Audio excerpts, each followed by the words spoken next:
All right, welcome to the Kern River Fly Shop podcast. I'm your host, Guy Jeans. And I want to thank everybody for listening to the show out there, and especially all the folks from all the different countries. Give a little shout out to Chile. Hey, Chile. In Argentina. Just kidding. But I really want to thank everybody for listening to the podcast. We've had an overwhelming response, and we're on Waypoint TV now, which is awesome. And I'm really excited right now to have Kayla on the show. And I hope I pronounced your last name right, Nevius? It's Nevius. Nevius, okay. Yeah. And she is a fisher lady and a hunter and a businesswoman, I would say, and a nutritionist, to say, and internet personality for sure. And welcome to the show. Thank you. I'm excited to be here. Do you remember how we met? I believe we met at Fred Hall. Yeah, okay. I was wondering if you're going to remember that. Years ago.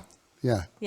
And I think you just came into the booth maybe, and you said, hey, I'm Kayla and I like to fish. Yeah, pretty much, yeah. Yeah, that's for sure. And so I just want to get right into it and, ask you, how did you get into fishing? Like, was it when you were real little or? Yeah, I've been fishing and hunting since the time I could remember. I have pictures of me holding bass up when I was like 3 years old. So is that with your dad? Yep. Oh, yeah. Right on. So Good old dad, man. Yeah. Love it. Dad got me involved in the outdoors.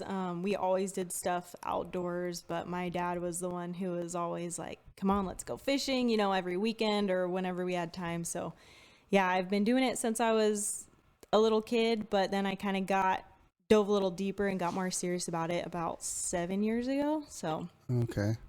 And your main target is big bass. Big bass. Yeah. It wasn't always like that. I grew up fishing for everything. I mean, we would trout fish the river, we'd crappie fish the lake, trout fish the lake, trolling, pretty much everything. We did bass fish, but it was mostly just like float tubing the dam back and forth, and we never really did. There wasn't a rhyme or reason. It was just kind of like, this is what we do. And once I got a little more serious about it, like I said, I kind of just dove right into it head first about 7-8 years ago, and started exploring, started learning, did a bunch of research, and I just wanted to know more. I wanted to catch bigger fish. I knew they were out there. I think social media kind of like taught me that there was more out there. So I started seeing pictures of these really big bass, and I'm like, I want to catch those. Yeah. So I kind of just dove right in. So I read somewhere that you would go fishing in Ventura? Yeah. Like that was surf fishing? Yeah, that was another thing when we were kids. We'd go a few times, and I know you go there all the time. I love it. A few times a year, we would always go family vacation to Ventura, and my brother would kind of boogie board and surf sometimes, and I was always fishing with my dad, and we'd, catch our fish and let some go, keep some for dinner. That was like part of our camping, week. We'd make sure that we had a few days where we're catching fish for dinner. So it sounds like your dad was a big influence. Definitely. For sure. Yeah. Is he still fishing with you, or? He's kind of taking care of his dad down south a little bit, but he's still, he called me a couple days ago and he went surf fishing, and he's just living his best life still. Yeah. So right on. Yeah. Did you guys use sand crabs? Did you guys find, is that mostly what you used? Yep. We would use sand crabs. We'd dig our feet in the sand and find sand crabs and find some clams, and yep. That's cool. So when you started learning how to fly fish, I'm sorry, fly fish. When you started learning how to fish for bass, were you just using like, jigs and live worms bait. And live bait? Live bait only. That was another transition. I kind of went through a huge transition when I kind of took things into my own hands. So growing up, we used live worms and crawdads. So that was like the thing. Like, you got to go to the store, buy a thing of crawdads, buy a thing of worms. And I was working, I was driving a lake by myself and stuff, and it was kind of a pain to, I want to fish before work every day, and I have to go and get crawdads, and then I have to go to work, and then, they end up going bad or whatever. Like, It was just kind of dealing with it. And part of my research and kind of expanding, I started learning about different lures. And one day when I was fishing with crawdads or worms, I found a crankbait on the shoreline, and I was like, I could do this. And so I tied it on, and I actually caught a bass like in a second cast or something. And I was like, this is cool. This is what I want to do. Like, I want to learn more. I want to be better. And I want to, you know, I want to learn how to fish every type of lure there is pretty much. So that's what I did. What's your favorite? I use big swim baits. Big imitation trout swim baits are my favorite. Those things are like what, like $25 a piece or something? Or are they They're more than that? More than that. Are they? Like, how much are they? My favorites are between $150 and $200. No way. So you're like using like 50-pound tests so you don't, when you snag. 30 pound. Yeah. You don't want to lose that thing, huh? Anywhere between 20 and 30. It depends. And then like some of my other favorites are big topwater rat swim baits. Most of the swim baits I throw are between 8 and 10 inches. And they're pretty heavy. So yeah, 25 pound test. Mono or fluoro, depending on what I'm fishing, the style of fishing I'm doing. But those topwater rats, I'll use any topwater swim bait. Really, I'll use some heavy braid, so that way you make sure that's not going anywhere. I know. So if it snags, then do you have one of those things that slides down and gets it up? I have lure retrievers. It's a sad day though. I mean, I've lost a lot of money and shed a couple tears. I bet. I'd say more than snagging anything, I've casted off a couple that are pretty expensive, and then they're kind of like down at the bottom of the lake somewhere and rotting. But yeah, I gotta just say something real quick. So if you could talk like a little bit close, in it, because I'm like reading you here. It's a little low. So okay. And what's your favorite? Is it topwater or is it? Topwater rat is definitely my favorite. Once we get into that like summertime when it's hot and I know they're going to be up and just like waiting for something, throwing those big rats, and topwater is just exciting. There's something about it. And then you kind of get to be sneaky and play with it, cast in the shadows and try to land it quietly in the shadows or run it by some brush or somewhere where you think that they're going to be, you know, ready to attack something. It's so much fun. So are you mostly fishing those rats when it's low light conditions, or are you doing it during the middle of the day too? I honestly fish them kind of all day. It depends. Low light's always a great time to fish. I mean, swim bait fishing, a lot of people are like dedicated to the, you know, first hour of the day and the last hour of the day, that low light condition. It's definitely great. But I've found with the rat, actually, I target shadows a lot. So even if there's shadows, I find trees, I find rocks, anywhere there's shadows, and I target that, and I catch a lot of them. So those rats, what, they look like a rat? Look like a rat, exactly like a rat, carved out of wood, painted like a rat. Yeah, have a tail, they have a little rubber tail. Sweet. Yeah. I was fishing my local lake here, Lake Isabella, one morning, real early in the morning, and this is when the lake was full years ago, and I was over by Rabbit Island, you know, and that was full out there. It was awesome. And I saw a mouse swimming, like it had fallen off a tree and it was swimming. And I'm like, look at that, you guys, that thing's going to get munched. And all of a sudden, gosh. Oh my gosh. Just nailed it. I love it. So, you know, in the fly fishing world, you know, I love to fly fish for bass. So I had my, one of my buddies tie up it's a rat. That's it's awesome. Made out of deer hair and whatnot, but they're pretty fun to throw as well. Isn't that cool? That's so cool. Yeah. So I mean, yours a lot bigger? They're a lot bigger. They're definitely at least 2 times as big as this. Big bait, big fish. Yeah, that's honestly. Maybe I need to have them tie a little bit bigger. Right? You're like, hey, we have Kayla here. She's requesting. I mean, seriously. I mean, if I've caught some pretty good sized bass with this. Yeah. This size fly, but I mean, I bet if I had Rob Bueller make me a bigger one, might be a little bit bigger fish. You should try it. Tell him I'll try it. Yeah, I think for sure, that's so much fun. Yeah, I actually, and I have the rats that I throw. I have a couple different sizes that I throw, and the smaller one definitely gets more bites, and it catches big fish. I caught a 8.5 this past summer on it, but those big ones. Big fish, man. Yeah. That's awesome. It was a blast. Were you just freaking out? When I hooked it, it pulled the boat. Nice. Awesome. And I lost a double digit like a couple weeks before that, right at the net. It jumped off right at the net, and I was solo fishing, you know. So it's amazing. When I was going to net that one, I was pretty careful. Yeah. That's so cool. There was like 2-inch visibility, so I couldn't even see the fish when I'm like trying to pull it up, and I was just like, come on, you've got to net this. Yeah, it was awesome though. So is bass your favorite? Bass is my favorite. And why is that? Why is bass your favorite?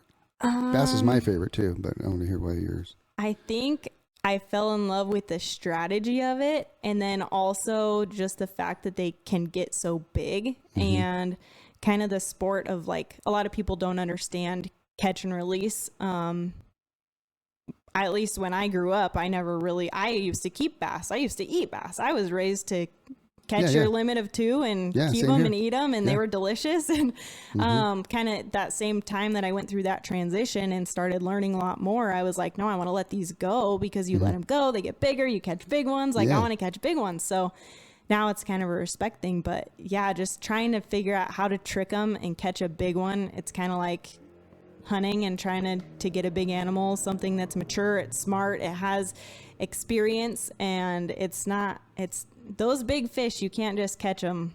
Yeah. I mean, every once in a while someone gets kind of lucky, but they're pretty smart. So I like that aspect of it. It's challenging. Yeah. Rusty Brown, and he catches a lot of big fish. Yeah. I've had him on the podcast as well. I think you were telling me. Yeah, I listened to it. Yeah. Yeah. And, but he fishes a lot of different lakes and guides a lot of different lakes, which is kind of cool. Do you have a favorite lake that you like to fish in California, or? I've only fished Southern California, and I definitely have a few. I do want to hit some of the NorCal lakes as far as like the Delta and stuff. I've heard are just amazing, but yeah. There's a really cool fly fishing bass tournament called Bass on the Fly. Have you heard? Bass and Fly. Okay. And it's all fly fishing for bass, but this one year they were going to set me up with a conventional bass guy, pro. And it was he had to fly fish, but he knew the area and stuff, so it was gonna be that's cool. It was gonna be kind of fun, you know. Yeah. But I would be showing him how to fly fish, and he would know where the fish are and all that awesome. stuff, and be looking at my flies, going, "What in the world?" But we would have it. It was supposed to be a good time, but he won a tournament, so he had to go fish the tournament, so I didn't get to go.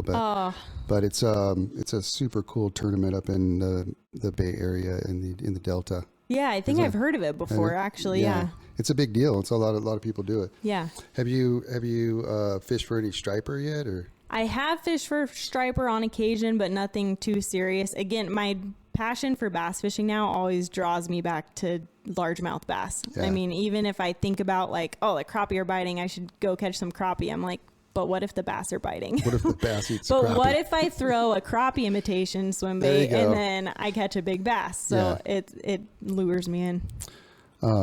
I have a really cool area here in my area. It's a lower Kern, and we have smallmouth bass there, and so that's kind of like my geeky passion too. Is developing flies for that. So tell me a little bit about like how you set up like for throwing your lures and stuff. Is there like a certain like formula that you have as far as like, are you just doing your monofilament down or your braid down to the lure and just throwing it, or is there a certain amount of leader that you use or anything like that? Or for the most part, I'll tie some braid backing usually just to fill space in the reel, and then usually I'm just throwing straight braid or straight mono or fluoro. Okay. And then are you finding the fish in different depths throughout the year? Definitely. Kind of tell me about that. Yeah. So, I don't really fish the winter anymore. I've kind of spent a lot of snowing days out there in the freezing cold, not catching fish, especially with swim baits. Like, where do they go? Yeah. Swim bait fishing is it's definitely not a game of numbers. It's a game of size. So, a lot of people think I'm crazy because I'll go out multiple trips without even catching a fish or getting a bite. When it's cold, that just magnifies. So I definitely don't really fish that much in the winter. Part of that is they go deep, and they're hard to find. Yeah. So, when they start moving up to spawn, they move up the shoreline a little bit. It's kind of easier to find them. I always look for spots that maybe could be a good transition area, a good staging spot. Maybe I can get a feel for a little bit of everything. If they're up shallow, I have a cast. If they're out deeper, I have a cast. This time of year, I definitely do more search fishing. So just trying to figure out what level they're at. And Sometimes they even spawn in stages too. So you'll get a wave of them that come up and spawn, and then you won't catch them for a while, or you'll catch some deep for the rest of the month. And then all of a sudden you'll catch them shallow again when the next group's up spawning. So, yeah, it just depends. Once I'm getting bites at a certain depth or on a certain type of contour or structure, then that's kind of what I focus on for the rest of the day. Is there a certain color that you use at a certain time of the year? Not really. I'm pretty much, most of my baits are trout imitation besides those rats. I do have some crappie and bluegill that I throw depending on if I'm seeing some, match the hatch type stuff. Yeah. Same with shad. I mean, if I'm seeing a bunch of shad, I'll throw a big 6-inch, 8-inch shad colored swim bait. But a lot of the times I'm throwing trout colors. I do have some darker ones. I have some lighter ones. I have some that are dark with a pop of color. It just depends. And that's another thing. If I'm not getting bit and no one's really getting bit, then sometimes I just throw one that's a little bit different, something that they haven't been seeing, and try to get a reaction. Yeah. What about when they stock lakes? Do you find that the fish feed on those and then they don't eat? Or are you finding that opposite? Opposite? Okay. Yeah, we miss the regular big trout stocks that Southern California used to get. I think that played a big role in how big the bass were getting, and definitely, I mean, for swimbait fishing, if they're stocking, then they're better to catch. I think the trout or the bass just get targeted in on that type of food, and they get kind of excited about chasing some trout around and getting a good meal out of it. So for swimbait fishermen, we like trout stocks. We're just not getting as many of them as we used to, or as many trout as we used to get in each stock. Yeah, those things are heavy too, those big old swim baits. Huh? Yeah, they're pretty heavy. Yeah, so when you're throwing them, they sink pretty fast? It depends. There's some floating ones. There's some slow sink, fast sink, moderate sink. It really depends. And that also, what style or what weight of bait I'm fishing also depends on the type of year or the type of fishing I'm doing. When the water's pretty cold, I'll fish kind of low and slow, a really heavy bait. I'll let it sink all the way to the bottom and just really slowly wind it along the bottom. Sometimes I also use those really heavy baits to wind it really fast if it's windy and get a reaction bite. So, and then there's other times where you just want something to kind of cruise if something's suspended, or if they're up kind of shallower and you just want it to kind of cruise and suspend a couple feet below the surface, then we use those too. Nice. Sounds like you know what you're doing. I love it. I try. I've spent a lot of time on the water. I definitely wouldn't say I'm an expert by any means, but I Are you ever thought about guiding or anything like that? I've thought about it. I don't know. Yeah. I love it. Fish. I love it so much. I'm like, I need to fish. And I've always worked a lot and tried to balance my hobbies. So when I do have time to get out there, it's like I'm really dedicated to improving my skills. Yeah. I know. I noticed in the winter, it just is so tough for bass, especially on my river, the lower current. It's like they disappear. Yeah. Once it goes I would say below 45 degrees, it's like the smallmouth. They just disappear. I think they just suspend deep, and then they're just kind of sitting there dreaming or something. I don't know. Yeah, it's pretty interesting. Yeah, I've heard, for bass, they say you pretty much have to put the lure right on their head and hope that they want to eat it, because they're just kind of lethargic that time of year. Do you find that some of the Southern California lakes that they spawn at different times just because of elevation of the lakes? Yeah, and that sort of thing. I've seen that, and I've heard that. I definitely think higher elevation mountain lakes maybe spawn a little bit later, which is kind of, I don't know, makes it interesting if you like to travel and fish different lakes. I'm sure Rusty knows all about it because he fishes so many different lakes, but you can kind of chase the spawn in a way if you're that dedicated. But I definitely think the colder mountain lakes spawn a little later, and then sometimes they have that more of a spaced out maybe time where some of them will come up and spawn really early, and some of them might come out and spawn a couple months later even. So a lot of other lakes by the coast that I've fished, I know it's kind of like a one and done type thing. It's like this is a month that they spawn, February, whatever, early March, and then they're done. So is there on the Southern California lakes, is there like I've always heard of this like pre-spawn, like some of them will come in early. Yeah. Yeah, and way earlier than normal. Yeah. And get in shallow. You find that? Yeah, and pretty much every lake I fish, there'll be a little pre-spawn phase where they come up shallow looking for beds, dusting beds off, and that's a good time to catch them for sure. Yeah, and they're pretty vulnerable then. Yeah, definitely. They're coming up shallow. They're looking for food. They're getting ready to spawn. They're looking for a partner, you know, so they're just cruising the shorelines usually, and it's a good time to get them. Well, before the podcast, we were chatting a little bit, and you were talking about, let's talk about hunting a little bit. That's your other passion. Yeah. You just went on a trip, it sounds like? Or yeah, multiple trips. But a few months ago, I went to Alaska, actually. Okay. So that was really exciting. Yeah. And what'd you do there? So my friend Bridget called me one day and she's like, hey, I know this is super late notice, but in a couple weeks, you want to go and hunt caribou in Alaska? And I'm like, yes. So I like last minute, you know, hey, job, can I go? I'm going. So yeah, we cruised up to Alaska, just both of us. We'd never been to this part of Alaska. We'd never been hunting in Alaska. I've been there fishing before. She's been there fishing before. So we got up there, we rented a U-Haul van. We lived out a U-Haul van for a week. Nice. And we traveled around and we gave it our best. And, that was actually my first time fly fishing. Oh, right on. Yeah. And what did you guys catch up there when you were fly fishing? We caught native grayling, which I knew nothing about because I'm not in the fly fishing world and I'm here in California, but, she's actually a guide in Utah. So she knows all about, I guess they have grayling there. And so she had that like on her bucket list. Like, I want to catch native grayling. So, she's a fly fishing guide? Yeah, she is. Yeah. In Utah. In Utah. Whereabouts in Utah? Southern Utah. I'm not exactly sure of what the town is. She lives in a really small town, but nice. Yeah, she's awesome. And, so we randomly one day, it was midday, we knew we weren't going to hunt the rest of the evening because we just weren't on the caribou. We were trying to find them, and we'd hiked all morning and, you know, had a day. We were kind of changing locations, and where we were driving by, the road just happened to come really close to the river, and she'd brought her fly stuff just in case we had time. Like, what if we both tag out and we have more time in Alaska? So anyways, I was like, that looks really good. And she was like, that does look really good. And there was like this guy drinking a cup of coffee on the side of the road, like randomly in the middle of nowhere. And we're like, hey, are there fish in there? And he's like, yeah, there's native grayling. There's a bunch of them. And we're like, all right, cool. So sure enough, we go out there. She cast a couple times.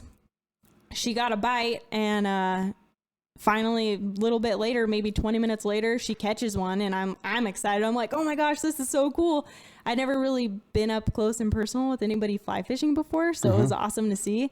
And she's like, all right, I'm going to teach you how to do this. I'm going to teach you how to cast and everything. And I, of course, was trying to be too aggressive. I'm used to throwing like 4-ounce swim baits and, you know. So did you break the fly off? Oh, my gosh. No, I didn't. But she was an awesome teacher. And luckily, I learned within like 5 or 10 minutes. It was like super quick process. And sure enough, I casted for about 10 minutes and I caught one, and we kind of just traded the rod back and forth, and we each caught 2, and then the sun went down. So cool experience. Yeah, it was awesome. It's a good first fly fishing experience for sure. I got hooked. I already got my own stuff, and I'm ready to dive in. Right on.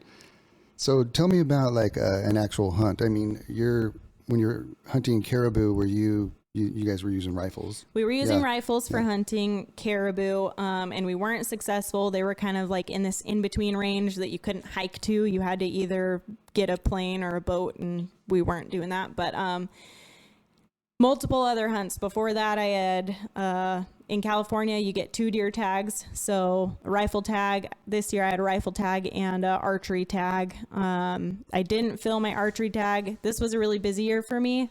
Started my own business, working my business and my old job. At the same time, I kind of had to sacrifice a lot of my hunting and fishing time, but I did get a rifle deer. So I got to fill the freezer with that. And then even just in December, I was gone for a couple weeks in Arizona archery hunting. And then last month in January, I was hunting Arizona again for a couple weeks, archery. Awesome. And I got within 50 yards of 4 giant deer, ginormous deer within 50 yards, and just never had a shot. There was always a bush in the way or something happened. So there's a picture that you sent me. That looked like a pretty big deer. yeah, that was a archery deer I got last year.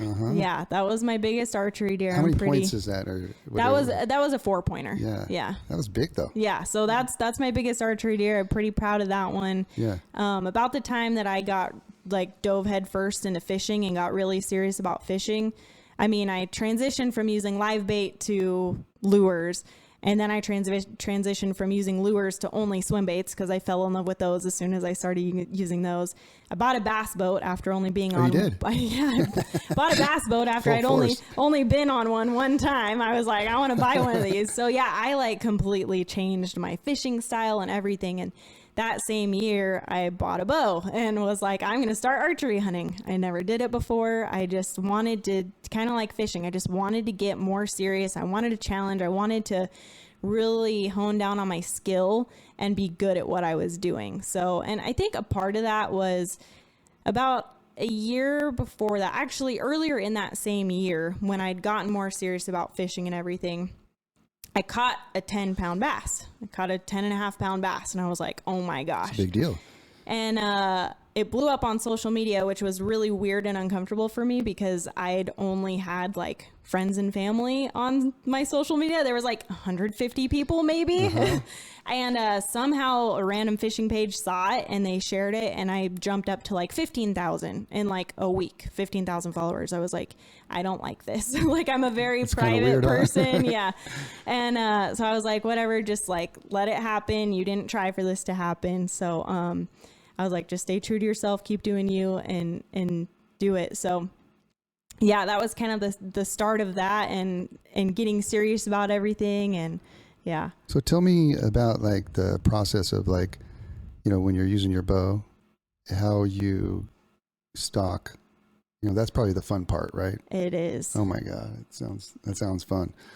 So you go to a spot, or you pre-fish it. Do you look at it? Yeah. At that spot and see if they're coming through there, they're migrating through there. So we do a lot of scouting. Yeah. So I spend tons of time hiking. I put a lot of miles on, do mostly 10+ mile hikes. And my goal, I wouldn't say in California we have the best hunting, but one of my goals is to get away from people. I want to find, hopefully, a big deer that's somewhere that hasn't been pressured before. So I try to avoid the high pressure areas where a lot of hunters go. And part of that is usually going farther or hiking up something steeper than most people are willing to go up. So yeah, I do a ton of hikes like that, looking for deer before the season, even the year before the season. It just depends. Lots of miles on boots before when I'm not fishing, and then also glassing, hiking around, using binoculars, trying to find deer. And once you find deer in a certain area, depending on the time of year, you can usually count on them kind of being in that area. They'll have a couple mile home radius, but usually you can kind of know that, okay, I should be able to find this buck. If you're doing it right and if you have the time, the goal is to be able to scout one beforehand and kind of know that this is my target buck. Okay, so you're out there and you find one. Then what? So it kind of depends, but a lot of times it's waiting to see either where the buck's going if you don't know, and a lot of times you want to wait for it to bed. Sometimes you can kind of ambush it and try to cut it off. With archery, that's difficult, especially if you don't have a partner that has walkie-talkies to lead you in. I've gotten most of my deer solo. That big one though, I did have my fiance, we found it together, we glassed it, we watched it, we bed it down. It was actually rutting, so it kept getting up and chasing a doe, and it was difficult, but he helped me lead me in on that one. So that was helpful. But a lot of times you'll wait for them to bed down. Once they bed down, you can kind of come up with a game plan and figure out, okay, where do I need to come from? What's the wind doing, right? I have to trick their ears, I have to trick their eyes, and I have to trick their nose. So that's all part of the challenge of it and archery and having to get so close. Yeah, I mean, just to get close enough with a bow, that's a big deal. Yeah. Right? It's so much fun. What's the distance like you have to get into before you can take a shot? So for me, my comfortable range is like 65 yards. I practice farther than that, but I wouldn't want to shoot one farther than that. And everybody's different. I mean, I know people who shoot consistently at 100 yards and they shoot little tiny groups and it's great. But yeah, for me, I think my first one was at 30. My second one was at like 20 yards. And my last one was at about 50 yards. That's pretty hard to get in that close, right? Yeah. I mean, how do you do that? You got to be downwind, and they can hear you, right? Yeah, it's kind of funny because I've been to Arizona many years now, and I haven't actually killed a deer in Arizona for archery, but every time I get in super close, like I said, I was in 4 giant bucks, like huge bucks within 50 yards. And everyone's like, yeah, the trouble, like you're gonna have to get in closer. No, everyone says like, oh, you're gonna have to shoot really far. Like if you're going to Arizona, you're gonna have to shoot far. And I'm like, no, like I get in close. Like I can do that. I'm pretty sneaky. Yeah, definitely playing the wind. I have a little like wind puffer. So that actually, I keep it in my binocular harness. So when I get in close and the whole time I'm going in, kind of bring that out. And it's just little like, kind of like baby powder consistency, I guess, but you just puff it and it goes and you can see what way the wind's going. In the morning, the wind is usually going one way, and then midday it kind of stalls or switches, or I mean, depending on the area, you might kind of have that figured out and know like, okay, the thermals are going to change at this time, you know, heat's going to rise and the wind's going to change. But yeah, definitely paying huge attention to that. A lot of times deer actually bed so that the wind is at their back so that they can look with their eyes and look for danger, but then the wind's coming from behind them so they can smell danger that would be coming from behind them. They're really strategic about how they bed. So yeah. So, okay. So everything, the stars align, everything's awesome. And you get in and you shoot one, and you said you were solo? Yeah. Okay. Not on the last big one. I wasn't solo, but yeah, my other ones before that. Yeah. Okay. So you get the deer, and then what? Okay. And you go up to it, and then what? And you're pretty far in there. I'm assuming. Yeah. Pretty far in there. That was another thing that like being raised hunting, you know, my rifle hunting is how I was raised, and we'd always went to like the same couple spots. We never went anywhere else. And I remember my dad got kind of mad at me, but that year that I got all serious about everything, I was like, Dad, why do we go to these same spots where there's no deer? Like there's like hardly any deer. There's only these little small ones. Like, why don't we go anywhere else? So again, like wanting to find big bass, I want to find big deer. I started exploring. So I started hiking farther. Well, growing up hunting, since we always went to these close spots, we would just drag the deer out. They were always little forkies or something. We were always close to a road. I get it. I was young. I probably wasn't strong enough to go on these crazy hikes anyways. But yeah, so now, I mean, get the deer, and then I actually completely debone it out in the field. So I start by skinning it, and then I take all the meat off the bone. I have these special bags that I put all the meat in. Usually I'll lay the meat out so that it cools first before I put them in the bags. And then my backpack has an actual meat shelf designed in it. So the bag actually separates from the frame, and it has like a whole section just to put your meat in after you get an animal. So, and then the hike out is very painful. Do you have to go back too? Or is it all, you can get it all in one? You get it all in one. Can you? Yeah, it's heavy. So that's like what, 70 pounds or more?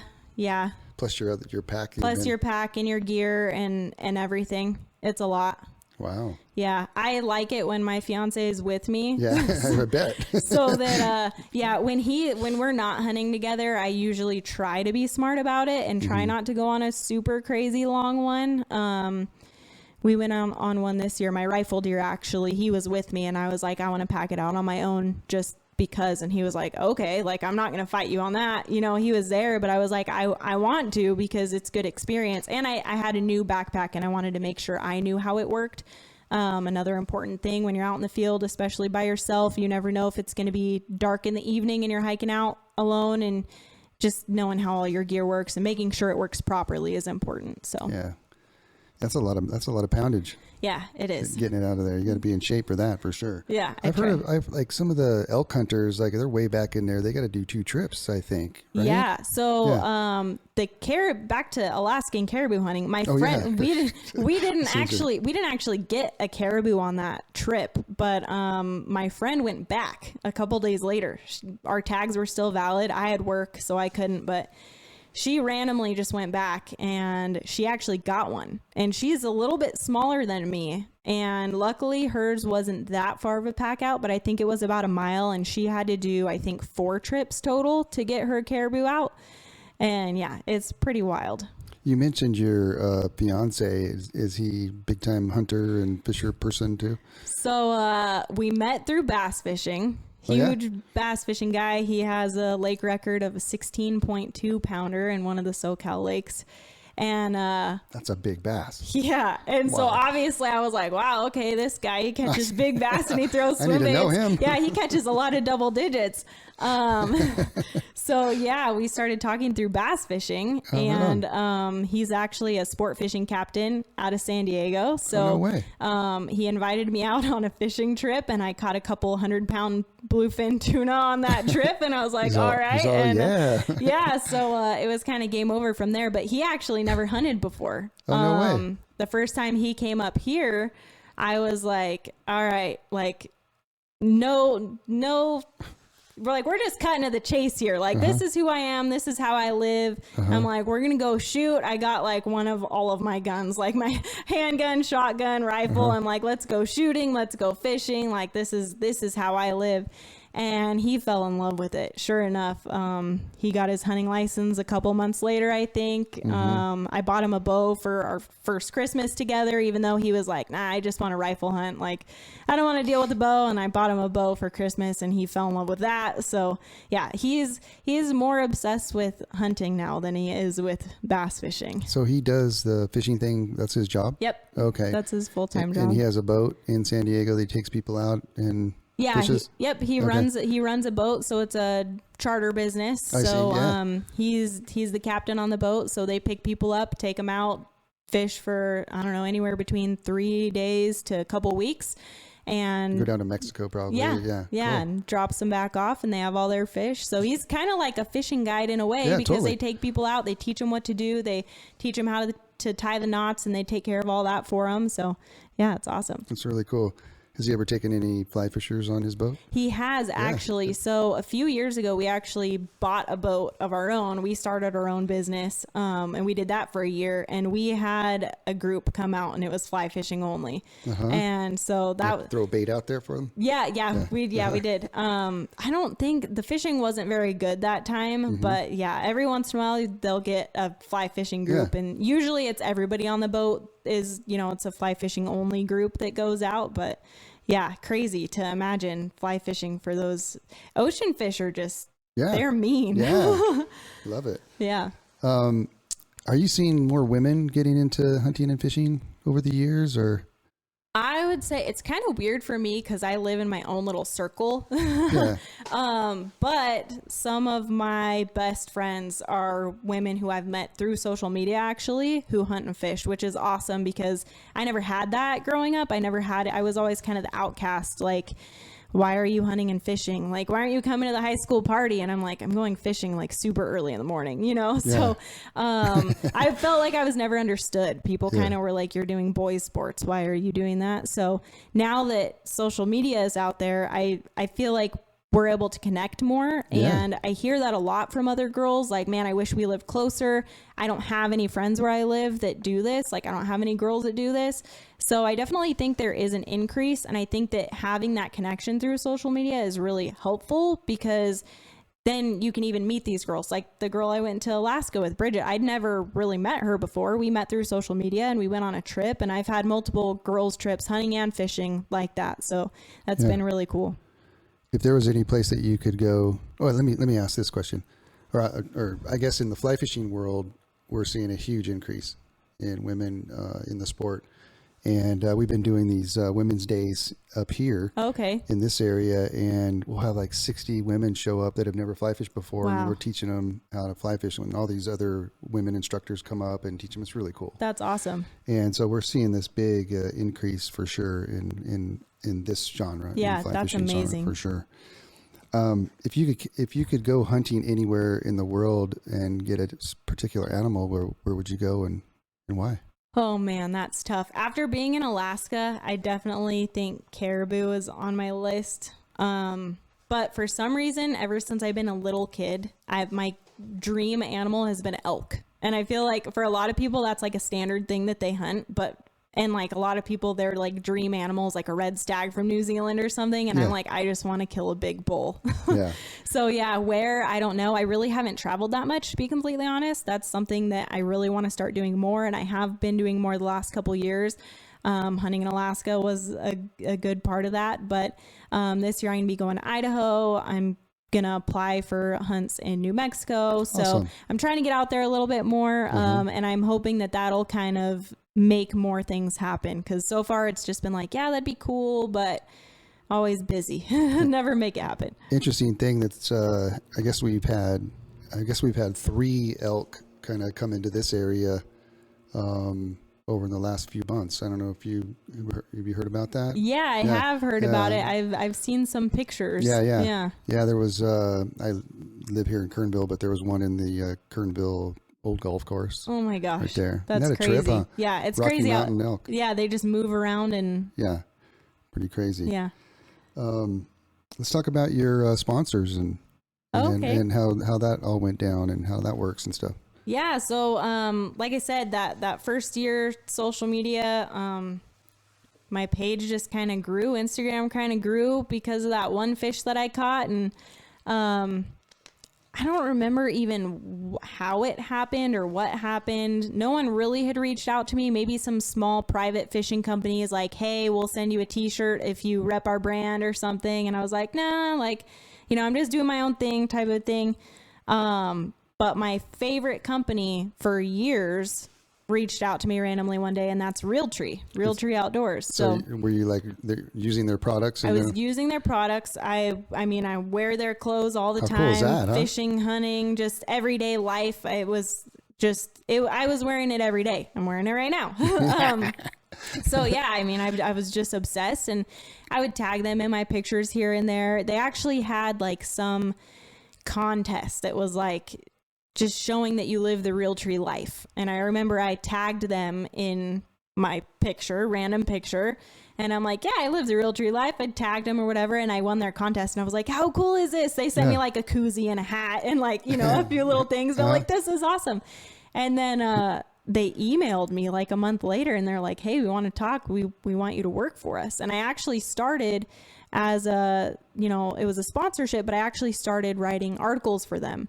And I was writing articles about, they called it 9 to 5 with Kayla Nevius, because they liked that I worked a 9 to 5 and I still made time for the outdoors, and went to SHOT Show the first time with them. And that kind of just open the doors, I guess, for some more companies in the hunting industry, at least. Being a part of that brand, I've been with them for about 7 years, and love them, love working with them. So they're definitely the company I've been with the longest. And what do they have? Clothing and what else? Yeah, so Realtree actually is a camouflage company. So their brand is the camouflage pattern, and then they partner with companies who print their brand or make their brand. So anything from lifestyle products. I mean, camo is kind of a new big thing, I guess, the last 10 years or so, where it's like people want they want camouflage on their car. They wear camouflage shirts, and they don't even hunt or fish or nothing outdoors, but they like the camouflage. So Realtree actually got big into the lifestyle aspect of things, where they make phone cases and anything you can think of.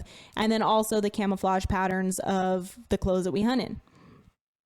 Is there, so it's just all clothing and that's mainly what they have? Yeah. Okay. Yeah. But even like my bow is Realtree pattern. Okay. So they partner with a ton of different companies. I see. Yeah. So any other sponsors that you work with, or? I've actually kind of tried to keep it pretty simple the last few years. I used to have a handful of fishing sponsors and I kind of backed out, mostly just staying true to myself. And a lot of companies will want to like offer, you know, a little bit of product and they want a lot in return. I feel like that's the new thing. Like, we want you to post this and you have to look like this and do this. And I, like I said, from the beginning, I'm all about staying true to myself. And so I'm not going to post something on social media just because a company's telling me to.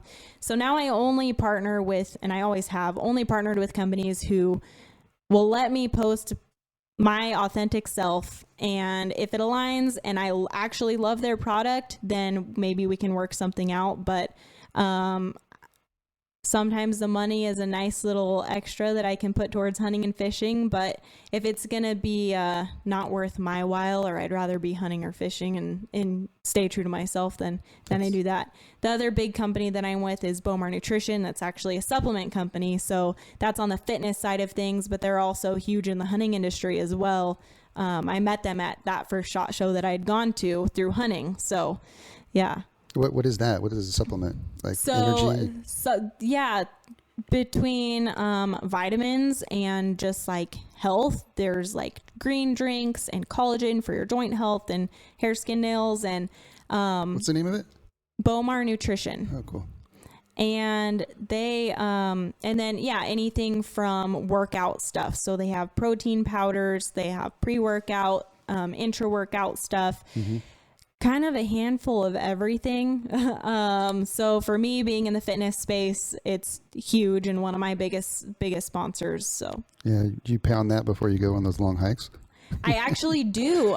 They do have hydration products and some like nootropic product that actually helps your brain function and, you know, reducing brain fog and enhancing focus. So that's actually a go-to. I kind of make a little mixture for my hikes that I always drink, you know, that it's called Sharp. It's just, you know, make sure that I'm sharp and also hydrated for my hikes. That's huge on the water and out in the mountains. Those are two products that I always have with me. So you caught this big bass and everything kind of snowballed and you started getting sponsors, and now you can kind of use that money to go hunting, which is awesome. And then, but you're also a businesswoman. Yeah. And you started a new business, Lift for Life? Lift Your Life. Lift Your Life. Yeah. Okay. Yeah. What's that all about? Yeah. So, throughout high school and everything, I never really knew what I wanted to do. But the one thing that it came down to was like, I like people. I like working with people. I like helping people. So through college, I got my degree in child, adolescence, and family studies with a minor in psychology.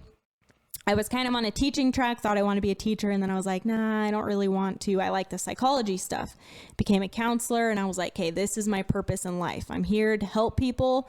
Nice. Maybe someone who hasn't had someone to help them before. They haven't had someone to listen. They're just in a bad place, and it may not even be their fault. Just whatever it was, I wanted to help people. So that job, I was actually specifically working with youth, and I absolutely love my job.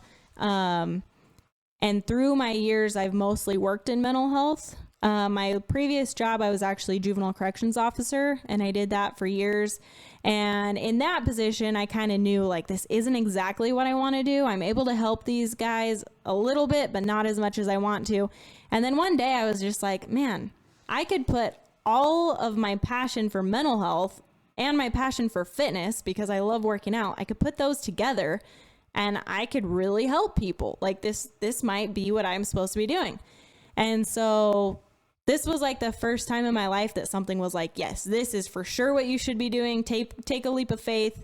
I right then and there bought the course. I started studying while working full time as a corrections officer. I told them that I was doing it. I told them like, hey, just so you know, like I am, you know, I just started these classes. I'm just going to kind of do my own thing for a little bit. And I passed all the exams. I started my company, and it just took off. And I couldn't be more grateful. I absolutely love it. I feel like I'm finally doing exactly what I'm supposed to be doing.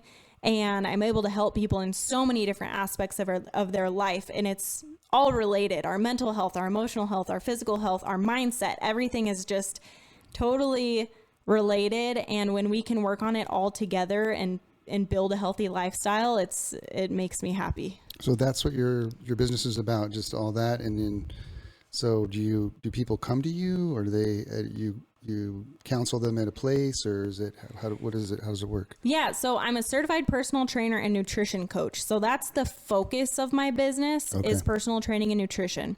I do have in-person clients where I train them at the gym, and then I have online clients where I do the nutrition. I also write programs, workout programs for them, and I can do that all online also. So I have a handful that I see in person, a handful that I've never even met, which is really awesome. And it kind of helps me see more people and help more people than I would be able to if it was just all in person. I can kind of spread myself a little bit farther. So with the fitness and nutrition, I wiggle in the mindset. Mindset has so much to do with working out and eating well and our relationship with food and even our relationship with being active. So I do a lot of mindset work. I definitely wiggle in the mental health side of things and, make little daily goals of just like, hey, what are you proud of yourself for today? Like, that's something that a lot of people don't think about. Like, what am I proud of myself for? Like, I don't know, like what do you do for your mental health? I don't know. So, yeah, it's been awesome. I absolutely love it. That's awesome. One of my sayings is that people go, well, what do you do, guy? Well, work, church, and fishing, and they're all the same for me. Yep. But what's so cool about you is that, or isn't it amazing? Like when you do something that you love, it's like you don't really work, right? Yeah. Isn't that, it's great. I find so much fulfillment in helping people, and I don't even know if my clients really understand this, but like they'll send me a picture of them and they just worked out, or they'll tell me that they reached a new goal, or they remembered to do something, or they took an outside walk for the first time in 2 months. And it like fills my heart. It makes me so happy because I'm just like, wow, like I am so proud of you for doing that, because I know how hard it can be, and you're making your life so much better. So my business, Lift Your Life, is kind of double meaning. Lift as in lifting weights, and lift it as in make it better. So just about being the best version of yourself, physically, mentally, emotionally, with your nutrition and your relationship with food and everything. And it's been so much fun to really educate people through the process. I'm not the type of coach that just tells people like, hey, I want you to eat this. This is your meal plan. I like to teach them how they can make tweaks to what they like to eat so that they can reach their goals and they can make healthier decisions. And that way it'll be sustainable, so they'll want to do it for the rest of their lives. And I found a lot of appreciation through me actually teaching through the process, because now they really understand, and it's awesome just seeing people grow. Yeah. Do you have your own like kind of like meal plan that you go by? I stick to, so through nutrition coaching, I also do macros for people. So macronutrients, I figure out how many calories, proteins, carbs, fats they should be eating depending on their goals. And so, yeah, I track my food. I use like an app, everything, really? Every calorie that I consume, I track, and I don't do that year round, but depending on my goals for that season of the year, I definitely do. So yeah, I keep track of everything, how many calories, how much protein, and I make sure that I set numbers for all of those, and I make sure that I hit those every day. That way I can see the best results. It'd be hard for me with the IPAs. Yeah. You have to track those too. That would be a hard one. Yeah. Yeah. I mean, for me, nutrition has been like, I could eat that whole chocolate cake, but I'm not going to. Yeah. You know what I mean? That's so hard to do. It's mental. Yeah. It's a mental battle. And that's a lot of what I teach. And I'm so thankful for my mental health experience and my schooling in psychology and all of my experience counseling, because I feel like that's really helped me understand where it all stems from and what people are dealing with. Like, I just had this conversation with a client the other day about how emotional food is. She's like, I never realized that, food is emotional. Like I'm upset, so I didn't eat today. But like, I know you've taught me I need to eat, like I need to fuel my body. And so it's wild. Sometimes you just have to your mind has to be more powerful. And one of the things that I always say is the 30 seconds of satisfaction you're going to get from eating all of that cake isn't going to be worth, you know, the progress you're going to do. Yeah. It's temporary, you know, satisfaction. So, you know, I a couple of years ago, I worked with this actor named Christian Bale, and on the movie that I was working on with him, he was playing Dick Cheney. So he had to gain weight. Okay. And so he was like eating pies and like just thrashing his body. Yeah. You know, he's all pudgy. And when I was working with him, he was really fat, you know. And then, you know, prior to that movie, he had done this movie called The Machinist, where he was like just eating an apple a day. Yeah. Did you see that movie? I have, yeah. And he's like skin and bones. Yeah. And I was talking to him, how did you do that? And I would just talk to my friends and I would tell me what that hamburger tastes like. And he would mentally like, you know, dream of that. And while he's trying to eat an apple, you know, it's crazy. His body went from like, you know, nothing to like super fat. And then he's all cut on some other movies when he's playing Batman, you know. Yeah. Crazy how you can. It's wild. And we do. So like, I actually just went through a process myself of gaining weight, but in a very healthy, you know, it took a lot of time. I slowly over 4 months increased my calorie intake until I got to more than what I was used to eating. And I did put on some weight, but healthy weight. I put on a lot of muscle. And then now I'm kind of reversing out of that to lose a little bit of the fat that I gained. But